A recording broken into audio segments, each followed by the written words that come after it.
எல்லாரும் எப்படி இருக்கீங்க? நல்லா இருக்கீங்களா? இப்போ தாங்க விளக்கு பூசிட்டு வந்தேன். வந்து அதில் சந்தனம் குங்குமம் வைக்கலான்னு பார்த்தா சந்தனம் இருக்குங்க, குங்குமம் இல்லை. ஓகே, நம்ம வீட்டில் தான் சுண்ணாம்பு லெமன்லாம் இருக்கே, நம்மளே குங்குமம் செஞ்சிடலாம், அது ஒரு வீடியோவும் எடுத்துடலாம் சொல்லிட்டு இப்போ வீடியோ போடுறோம் பாருங்க. ஓகே, முதல்ல கொஞ்சமாக மஞ்சள் பொடி எடுத்துருக்கிறேன். அது கூட கொஞ்சமாக சுண்ணாம்பு,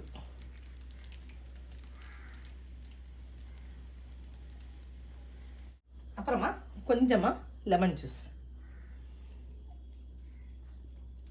இதை மிக்சியில் நல்லா அரைச்செடுத்துரும். வாவ், ரொம்ப டார்க்காக இருக்குங்க. நீங்களும் ட்ரை பண்ணி பாருங்கள், ஓகேவா? ட்ரை பண்ணி பார்த்து என்னோட அந்த வீடியோ உங்களுக்கு பிடிச்சிருக்குன்னா என்னோட சேனல் லைக் பண்ணி ஷேர் பண்ணி சப்போர்ட் பண்ணுங்கள் ஃப்ரெண்ட்ஸ். தேங்க்யூ.